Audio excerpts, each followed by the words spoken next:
I haven't done that in a while, have I, over a movie? It's over the top. This...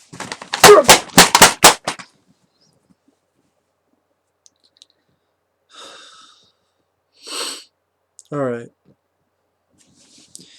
And what's sad, this is not the worst Howling film. I've seen 7, New Moon Rising. That's one of the worst films I've ever seen in my entire life. This is just one of the worst sequels I've ever seen in my entire life. Which Howling 7 would be there as well. Howling IV, which this is on a 2 with this film called The Nurse, with Lisa Zane from Freddie's Dead, The Final Nightmare, and John Stockwell. But Howling IV, the original Nightmare, got this a long time ago, very cheap in case I ever did reviews for this franchise. The original Nightmare, because apparently this is more like the book, but even, I swear I remember the author saying somewhere that that's bullshit, because even then it's still different stuff. I don't care. I mean, this kind of tries to play off as almost a remake of the first one. And yes, before people asked, the first one is miles better. I'm not even a big fan of the first Howling, but it's technically more well made. And I found that movie dull, but it's not nearly as. And I still am not a big fan of the Howling. I don't hate the film. I just have problems. I wish the opening with the city.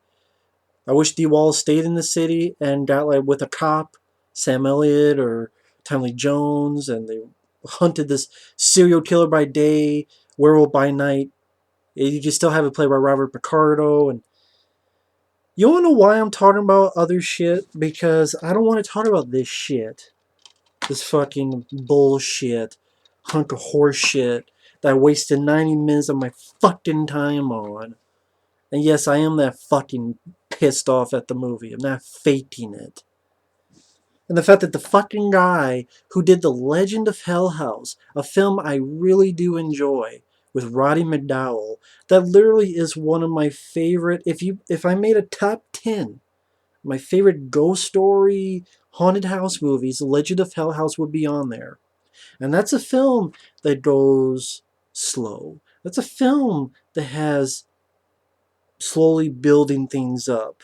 But you know what you have in that movie? You have good actors, especially Roddy McDowall. May he rest in peace. I miss the guy a lot. And very competent shit in that movie. There's a lot of movies I enjoy that does a slow build. Hell, The Shining with Stanley Kubrick. That's a slow build. The Changeling with George C. Scott. Fucking Session 9, which I reviewed a month ago. Those have slow builds, but they're well done. And you can do slow burn well, but when you don't, fuck off. I can tell this movie, fuck off. See, when you do shitty, you do shit like this, you can fuck off.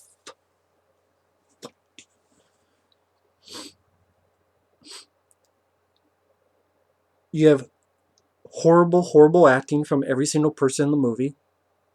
You hear that? It's a block of wood that's led my little desk to have this computer on. That's the acting in this movie from every single person. Every single fucking person.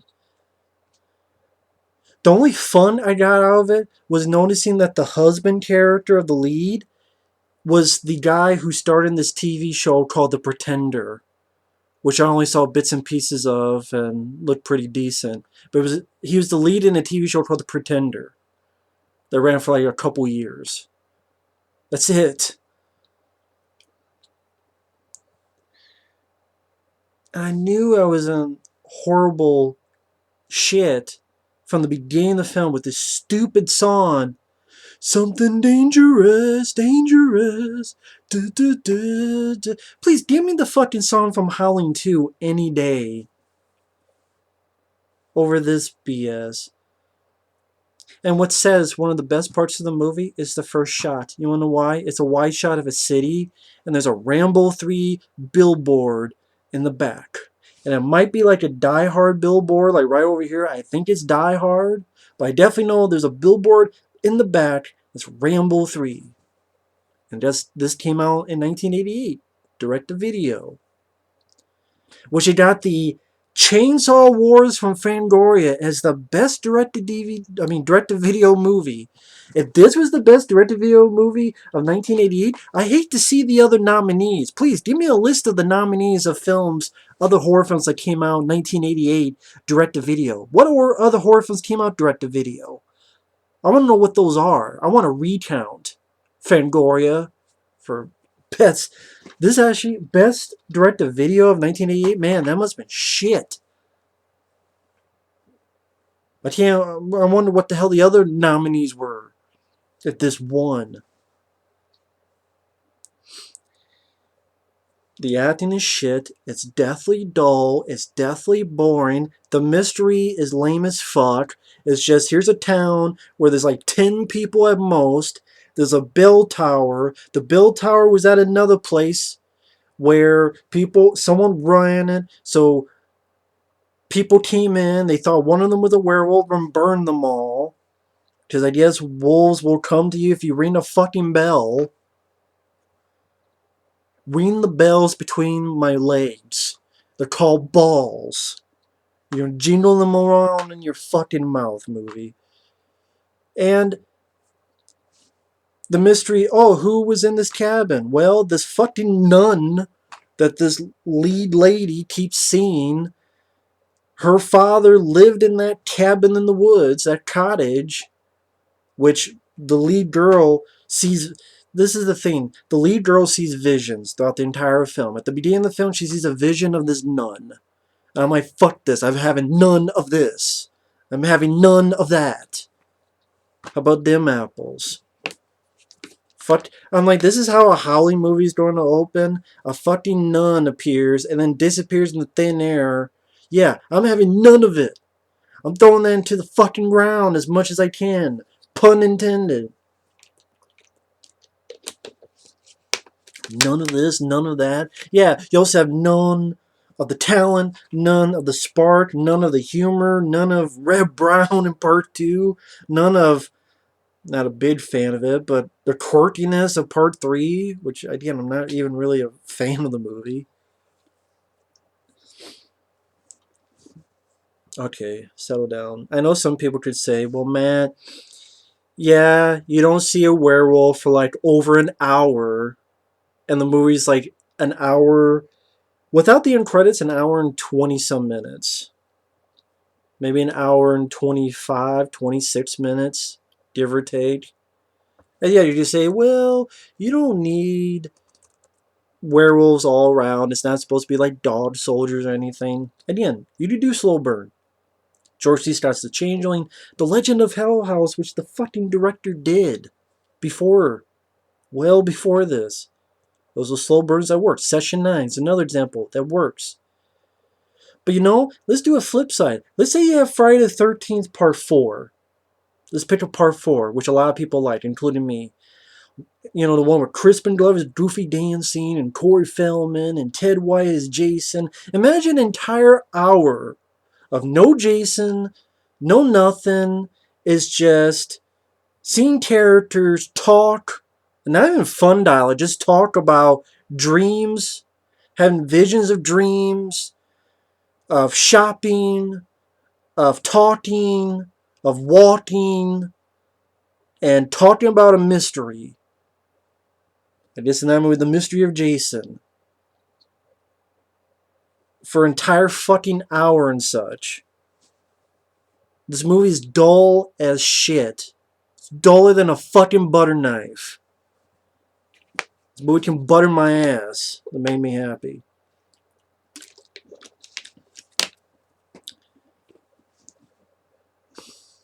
Like I said, the lead lady who sucks ass at acting, I'm sorry, she sucked.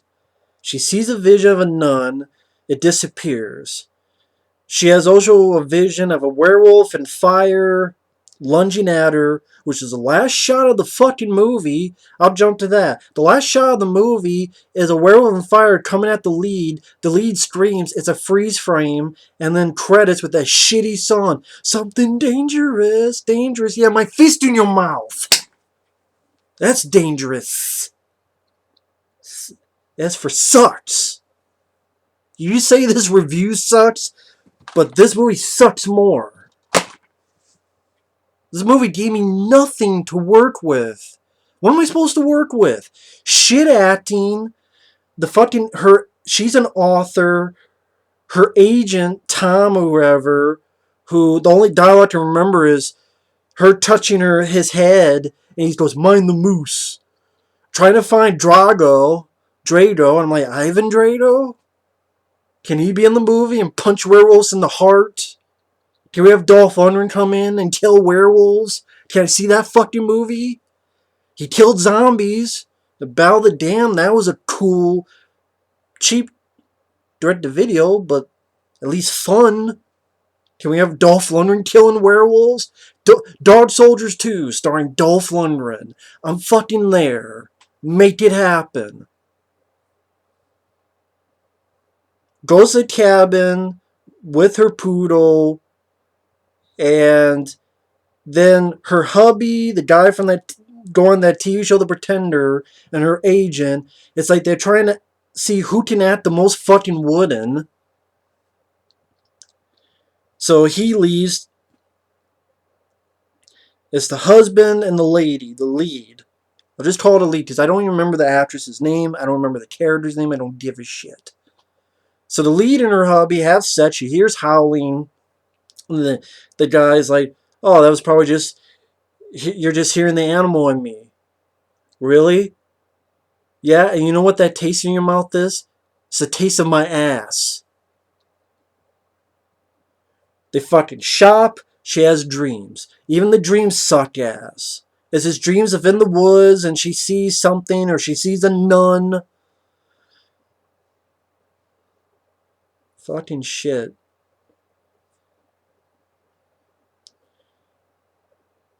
Or she sees the two old people ghosts telling her to go away, my child. Then she meets a fan. And this lady who's a fan, she, I guess, was a lesbian. I guess. Which, by the way, that if she, I don't know if she is, that went nowhere. I don't know why she's a lesbian. Again, it went nowhere. It didn't really. There's no reason for it. It's just, is that something that was in the book? Maybe, just because. And she was a nun, and she had a friend who was a nun, and the friend is the woman she's been seeing visions of. And the fan tells her, "Oh yeah, she was a nun." And she was babbling on devils and bells and howling, and she died. And this lady wants to know what happened to her, the mystery, which is a shitty, boring mystery. There's nothing to it. The fucking Angela Lansbury from Murder, She Wrote was solved that in 3 fucking seconds.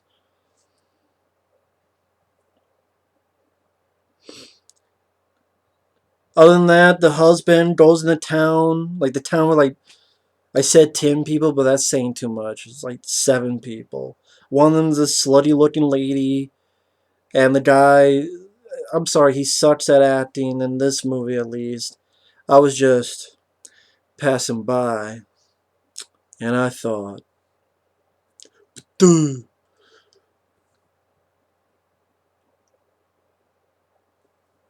Husband walks around this cave, finds a doll, and oh yeah, before that, the lead lady looked around by that same cave in the daytime and saw her dog's head, and then it disappears when the husband looks around there and finds a doll. Tells the lead girl. These 2 folks come by. The lead girl helps with one of their ankle, and the 2 go off into the woods. They're killed by POVs and cutaways. That's how they're killed. A POV and cutaways. More walking, more talking, more shopping, more dreaming. Dreaming of furniture toppling over. Why? I don't fucking know why. More of the lady and her fan, who's the lesbian nun. And it's not even like lesbian, like the campy or shticky or slutty or exploitative. It's just, that's what it is, I guess. Just because. And, which I guess, she doesn't, she could be lesbian, doesn't have to be slutty and stuff. But I'm like, with this kind of movie, when you're doing Howling IV, I guess after watching Howling 2, I guess I expected something of it. But, okay. I guess they want to be classy. Okay, be classy. But it's not even the opposite. Fine, you don't want to do it, you want to be serious, but it doesn't even go any serious, like, good dramatic territory if you want to go with that. If you want to go with good drama and good character build up and story, it doesn't have that either. This has nothing. Talking the history of the town. Husband has sex with the shop lady. This weird edit where the fucking lead girl is at the cabin shooting at a wolf, and it cuts away to the shop lady screaming and has her ears covered. Because I guess if a wolf gets shot miles away, she, the other will cover her ears. I don't know. We're talking. We're talking about this bell tower. Fucking husband mentioning when he finds out they're thinking of werewolves, and he's like, it was a bunch of dreams and frustrated lesbian and werewolves. You run around with, I think the nun's lady is Janice. With Janice, like a couple of Ghostbusters. I'm like, don't mention Ghostbusters. Not in a movie like this. Guy has sex with that fucking shop lady again. Girl becomes a werewolf for 10 seconds. One eye looks like there's a jewel, fucking yellow jewel in it. I don't know, it's supposed to be a reflection of light or whatever. All I know, it looked like a jewel in one eye. And the guy gets scratched. And brings him back, patches him up. Next morning, he's an asshole. Even more so than he's been. Janice, she's off getting a Bible. The fan, who's a nun, getting a Bible. Riveting shit. She gets a Bible. And she gets with the agent, the lead girl who's an author, her agent Tom. A little bit of the mystery about, the old couple, they were the father of her friend who died, and the agent Tom, her friend Tom, the lead girl's Tom goes to see the husband and he dies. Like, he goes there, he gets bitten in the neck, you have a little bit of gory aftermath. And then you get to like one scene that was kind of interesting. I'll admit. When I say the movie gave me nothing, here's one scene that gave me. It gave me a weird and definitely something I don't see every day. And this scene is why Howling 7 is still worse, but not by far. Because Howling 7 really did give me nothing. This at least gave me this scene where it's, how do I even describe it? Apparently, in your first transformation as a wolf, the husband guy melts. His whole body melts. His skin falls off. It's like it's a skeleton. This puddle forms, and he melts into a puddle. And then he reforms as a werewolf. And you have Steve Johnson. That's a guy who, if you know about effects, he's done quite a few effects for a lot of movies. And for a low-budget film, it looks cool, and it's an interesting idea that the first to become a werewolf, you have to melt and then reform. I wish that was in a better movie. Wish that was in a better film. Someone take that idea and put it into a better movie.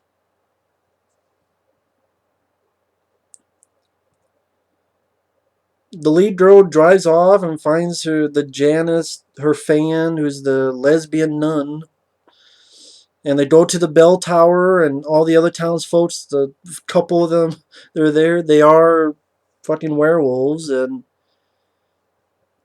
the ending is shitty, it's anticlimactic, it's horseshit. It's just Janice rings the bell. They now do like actual wolves, run into the bell tower, and the doors close. The lead girl gets a trut, puts some bandage in, lights it on fire, it rolls down, and the place blows up, killing her friend Janice and I guess most of the werewolves in the fucking bell tower. I should mention two things. Before that, when they're getting to the bell tower, there's one doctor guy who has this weird mouth and he tears a little bit of his jaw off to reveal some more teeth. Okay, that was a bit interesting effect by Steve Johnson. And then when you see the actual like full figure werewolf amidst the fire, looks decent for a direct-to-video movie. Looks pretty decent. I liked it. Wish he was in a better movie.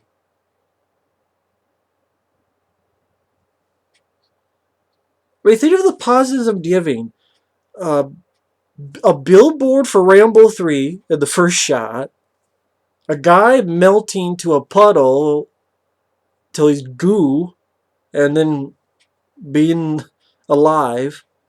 A guy who takes a little bit of his jaw off to reveal more teeth. And the full body werewolf that we see for less than a minute. Maybe a minute.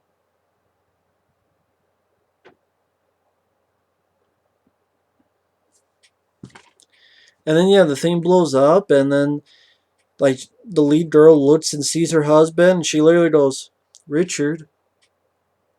Richard.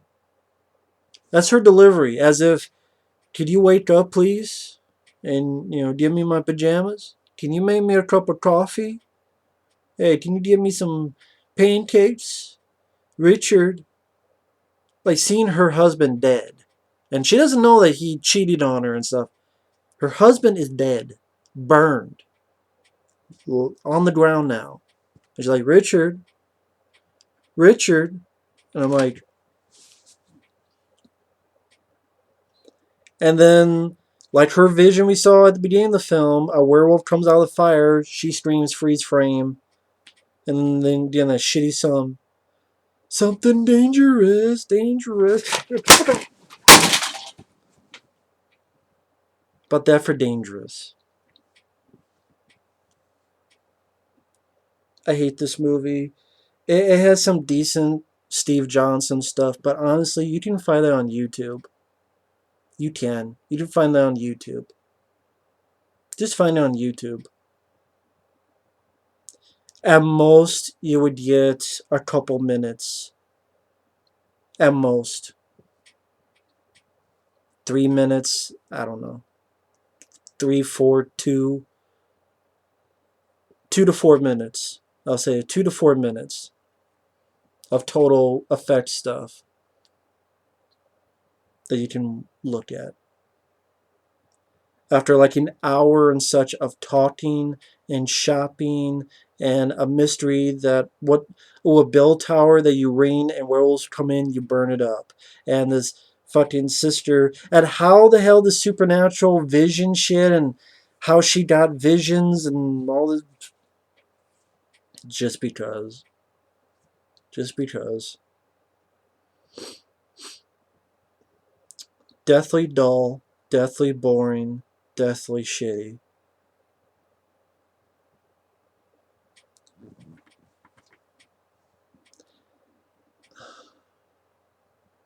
And I don't know what else to say. This film is just.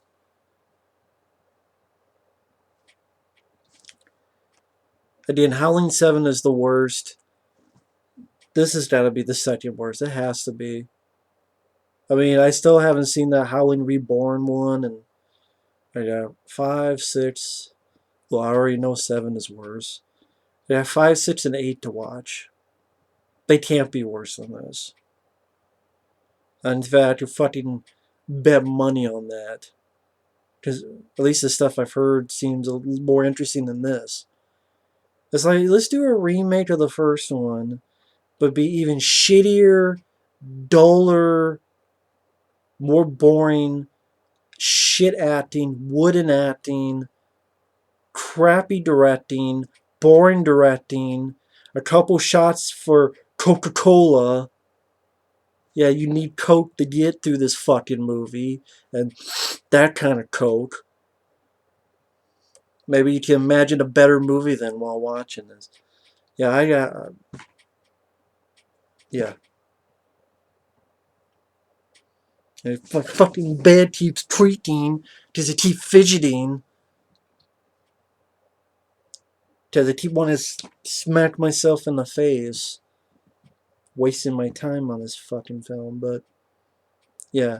Howling IV, the original Nightmare. Yeah, the original horse shit and the original bullshit.